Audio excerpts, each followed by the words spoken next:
Welcome, everyone. Hope everyone had a safe and glorious Memorial Day weekend.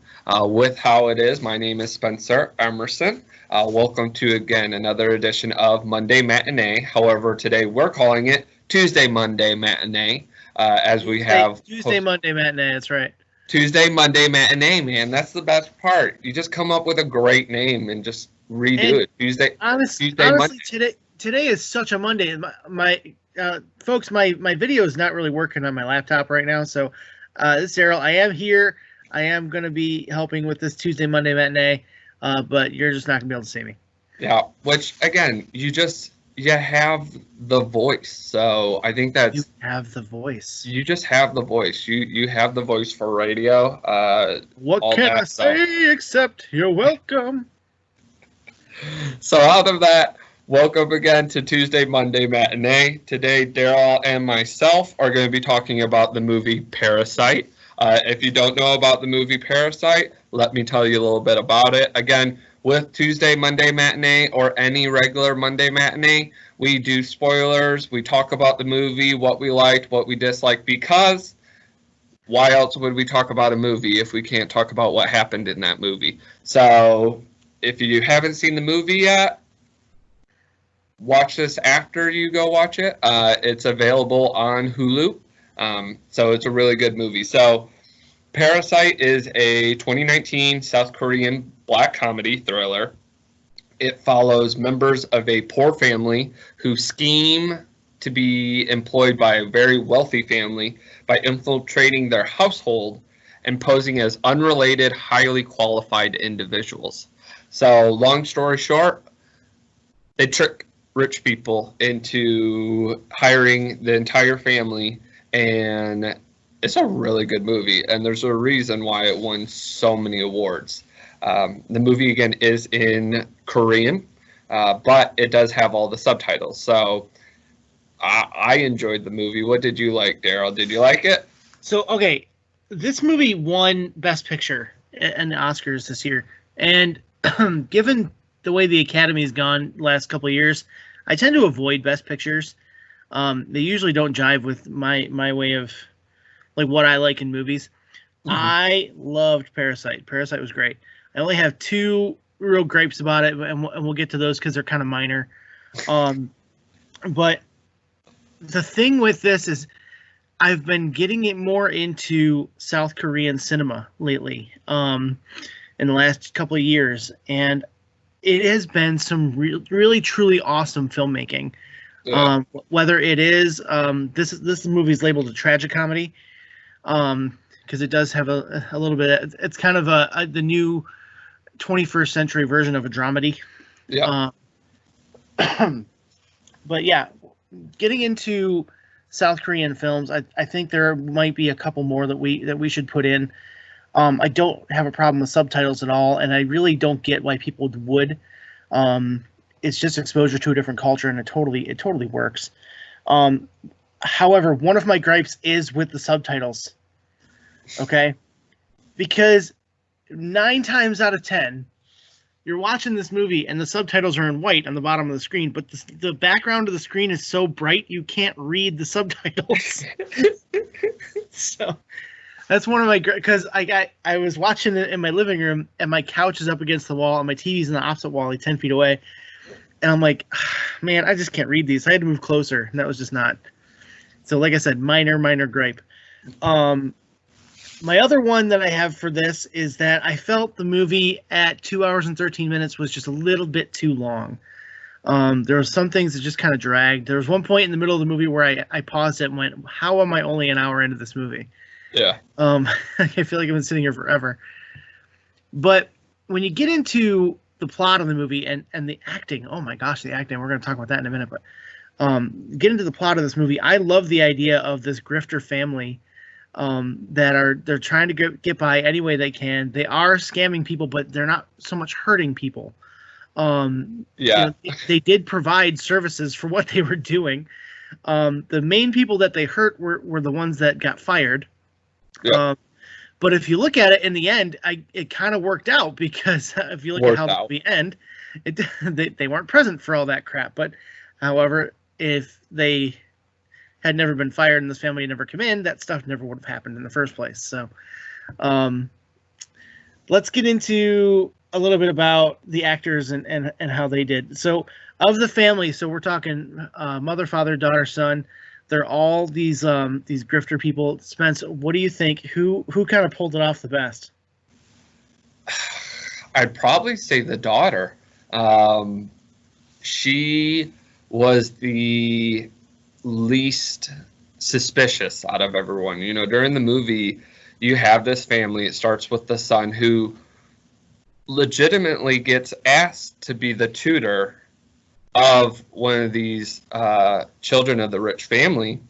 And you're like, okay, like they're forging documents. I get that. You know, they want to make him seem more educated because it's all about the role. You know, even though he's qualified to do the teaching, he just doesn't have the education of it. And so it was really interesting. That's how they started. But the daughter played the role the best because the son was the most suspicious of everyone. You know, when he was saying like, oh, you guys all smell the same. That's the laundry detergent. That they live in this, you know, old house in a basement, and they just have that smell. Because this movie, no one really knew what it was about at first, and always recommend for a lot of movies, don't read the reviews too much, not just because of spoilers, but because you really come into this movie seeing the word parasite, especially now, and you go, oh gosh, is this like post-apocalyptic? You know, what is it? Well, technically, it's a socioeconomic film about how a drifter family or a, you know, low-income family has to scheme their way, even though they're qualified enough. They have to scheme their way into this house. And it was the daughter, again, I felt like did the best.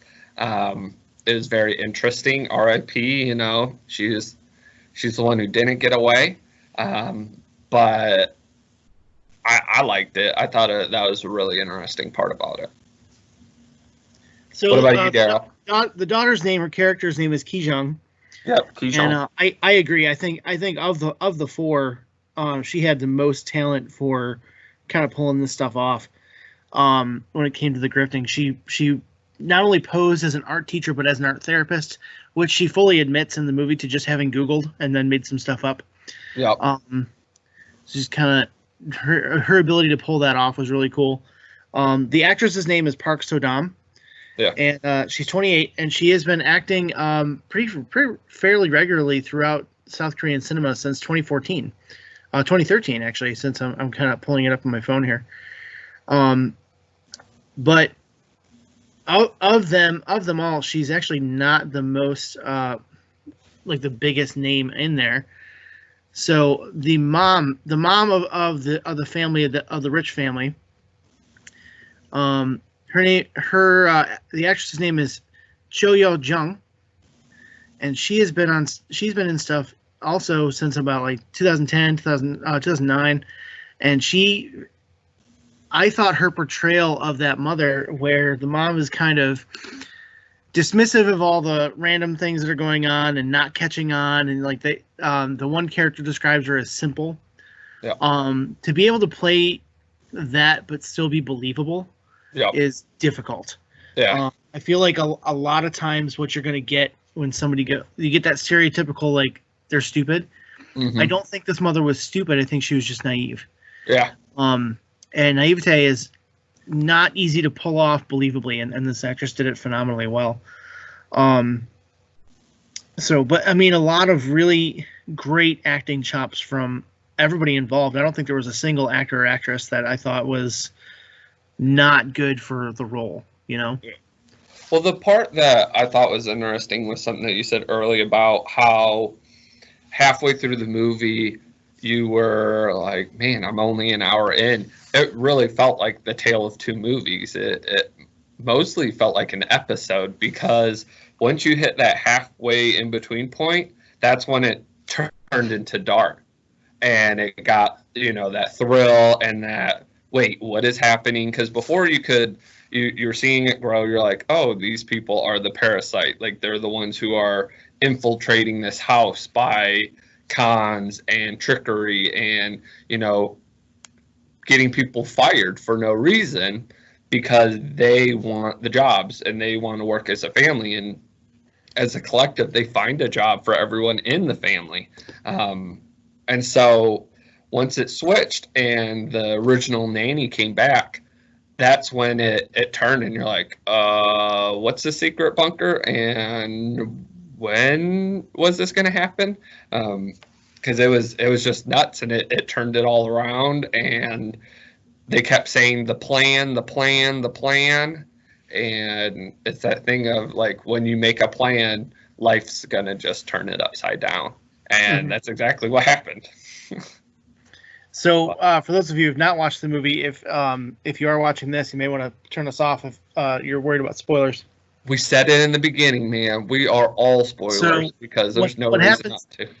What happens in the movie is the rich family, they go away for the son's birthday. They go camping, leaving the housekeeper, which is now the mother of the poor family, alone with the house to take care of the dogs.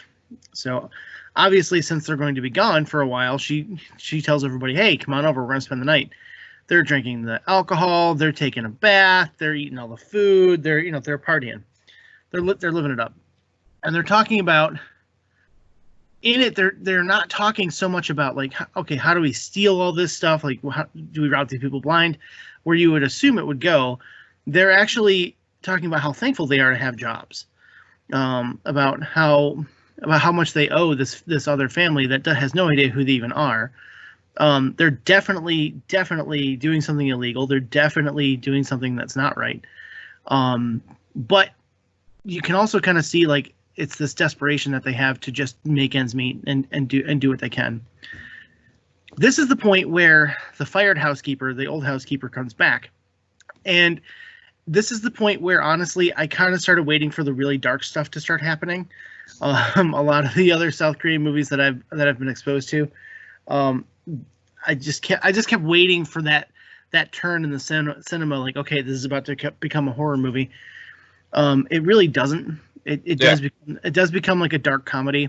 Yeah, it's that dark comedy thriller, and that's how they really have, again, as you described it. That's the kind of new generation of films, especially coming out of South Korea. That this actor, if you've looked, or the director, he's come out with like Snowpiercer and movies like that. Really good cred. And so he has really good movies that come out. And so it became that thriller of how are they going to find out? What's going to happen? How do they keep him quiet? Oh, shoot, she's dead. Oh, wait, he's out, and it's just kind of crazy that they use Boy Scouts and Morse code as the big reveal. And that's, the secret language of it. Which honestly is a bit of a stretch. I was a Cub Scout. We did not learn Morse code. It's like, of course he knows Morse code. He was in the Boy Scouts. Must be a little bit different over in Korea. I don't know. Yeah, I'll have to ask my brother. He was a Eagle Scout, I think. But so was I, man. I don't know, but it was. So was I. Now I did learn Morse code like later. Yeah. But that was just kind of for fun, and we my buddies and I had a little thing going in college where we'd leave each other messages in Morse code just to see if the other ones were paying attention. Yeah, I think that'd be a fun way to learn Morse code is doing it now and being able to communicate with one another. But I like the movie. I had a friend once who she actually worked for the Air Force, and her job was to decode Morse code messages that they picked up around the world. Dang. And I remember asking her, like, "Wow, people still use Morse code?" She goes, "Way more than you realize." And obviously, I didn't want her to tell me anything that she decoded, but I was just kind of like, "Wow, that's a lot of work." She goes, "Yeah, there's a whole data center for it." Yeah. But then she's like, "I could tell you, but I'd have to kill you." What was your favorite part of the movie, Daryl? I love that scene that we were just talking about, where they're kind of partying up. And I keep waiting as the tension is ramping up a little bit. He's reading the girl's diary. Like, and I'm like, okay, if I were a writer, which I do write some things, but I've never written a movie. But if I were a writer at this point, this is the part where everything's going to go wrong. Okay, because it's going to be the most entertaining. I said this family's got to come home at some point, and they kind of gave it a great lead in where, the daughter says something and suddenly there's a lightning strike, and I'm like, oh great, it's going to rain. They're going to quit camping. They're going to rage quit.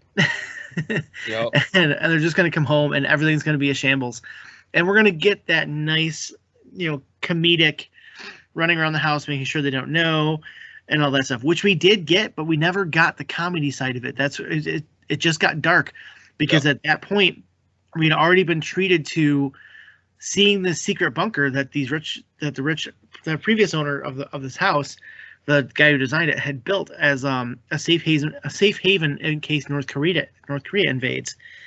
And we already found out that the old housekeeper's husband has been hiding there for 4 years. Yeah. And that he owes money, secretly feeding him, and like keeping him alive because he owes money to loan sharks, right? Yeah. They're going to kill him. Which, that a decent subplot there. Yeah. This guy has been holed up for 4 years. He's a little bit nuts. Yeah. Which is great and comes into play later. But I love this scene how, they're getting rid of the trash by just throwing it under things. They're hiding under the table, like.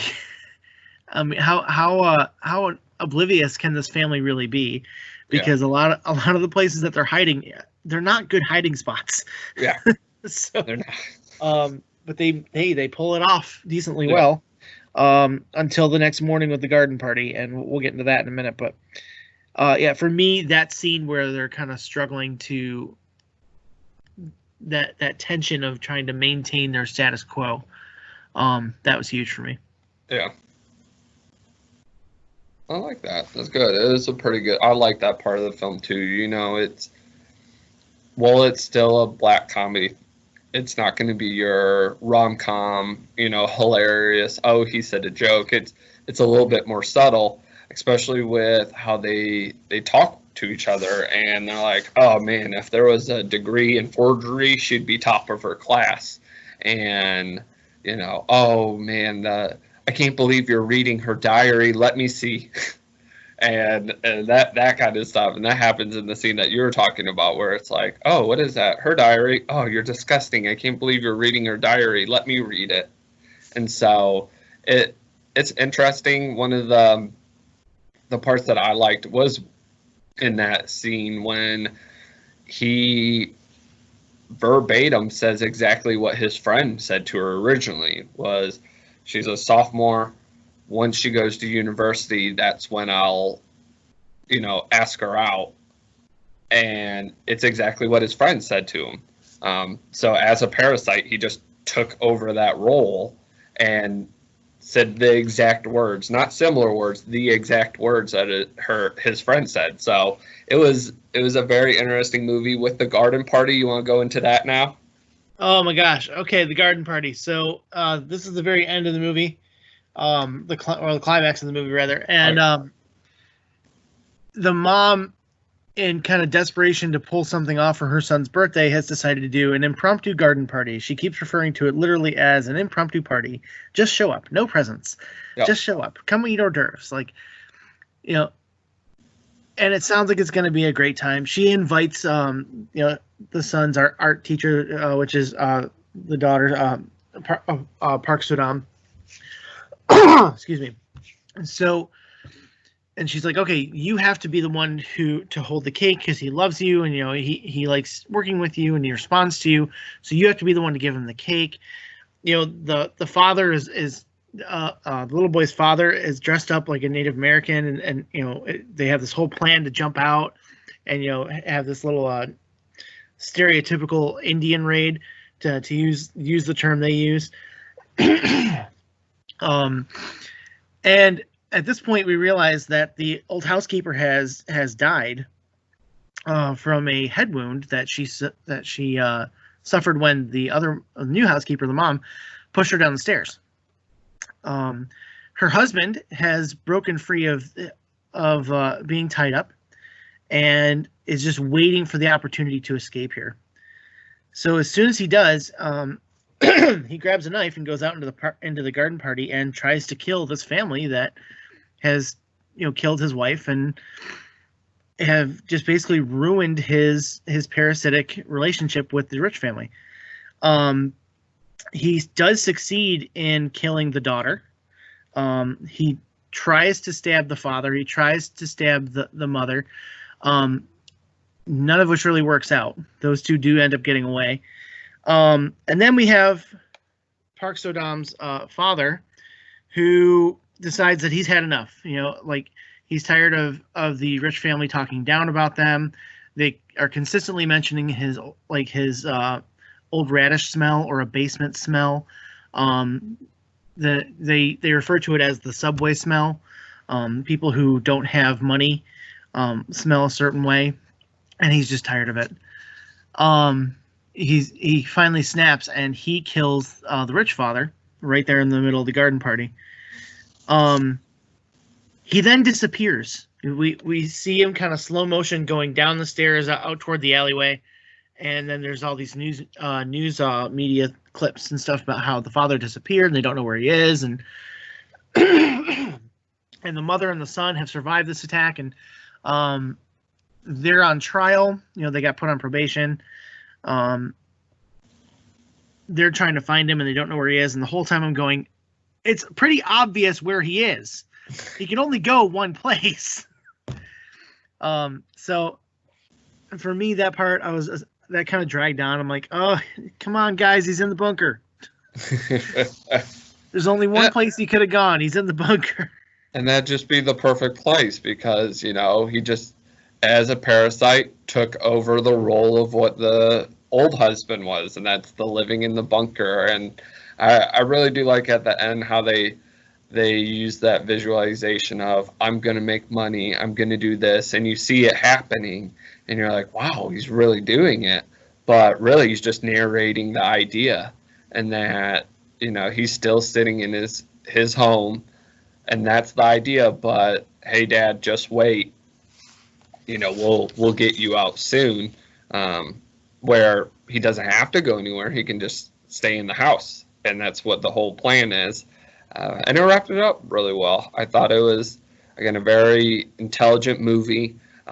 You're correct on the time. I think it was a little too long of a movie. I'm not exactly sure where they would cut parts out. There's just some filler that they could have done.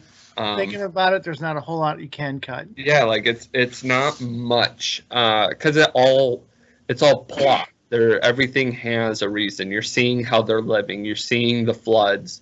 You're seeing, the conversation and what their idea is. So out of this movie, if I had to rate it, I'd probably give it like a 4.5 out of 5.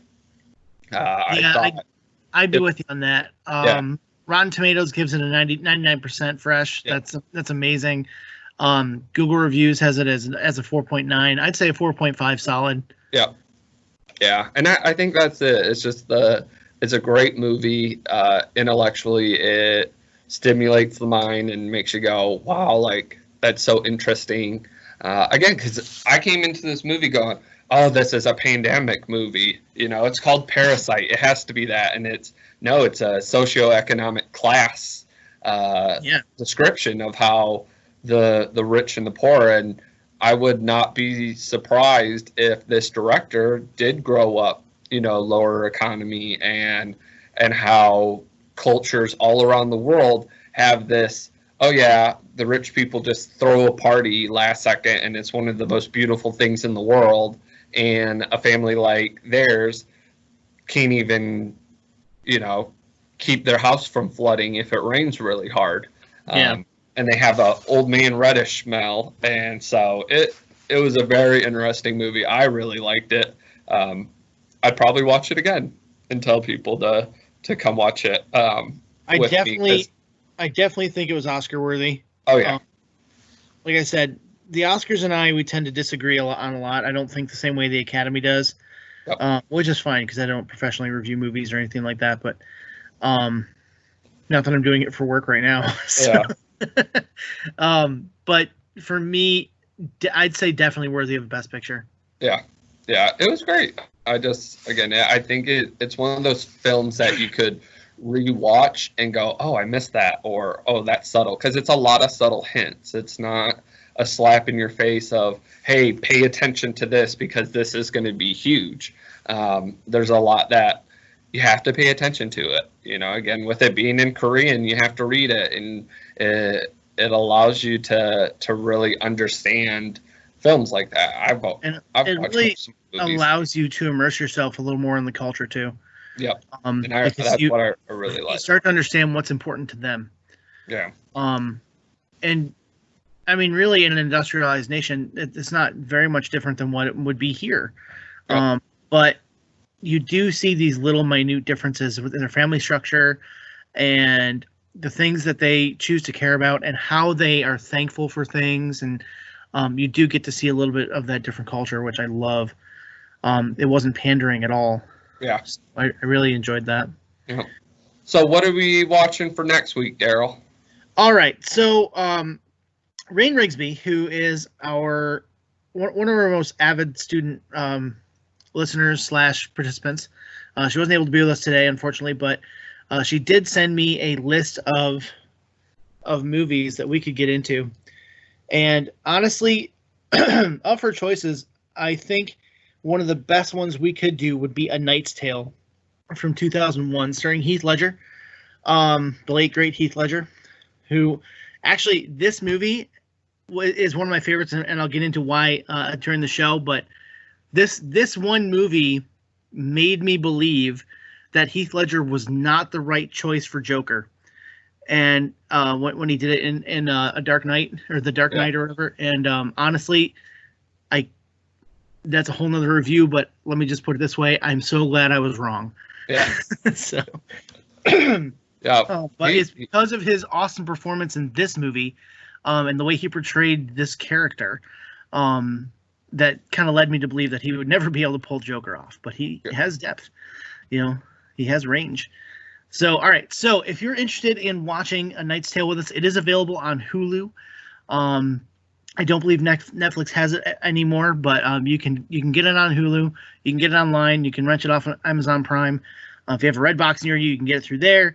So, whatever way that you can watch this movie, just find it and watch it with us, okay? Yeah, I think it's going to be a great watch again. Saw it back in 2001. Ready to watch it again. It's interesting to think it's been 19 years. I know, right? It just does not feel like it. So I'm excited to watch it again. I'm just ready to say it's called a lance. Duh. It's called a lance. Hello. So I remember repeating that. So, well, everyone have a great Tuesday, Monday for this week. It's a 4-day regular week for those who work on the weekends. Thank you for working on the weekends. Keep us going. But you guys have a great day, and we'll see you next time. Have a good one, guys. See ya.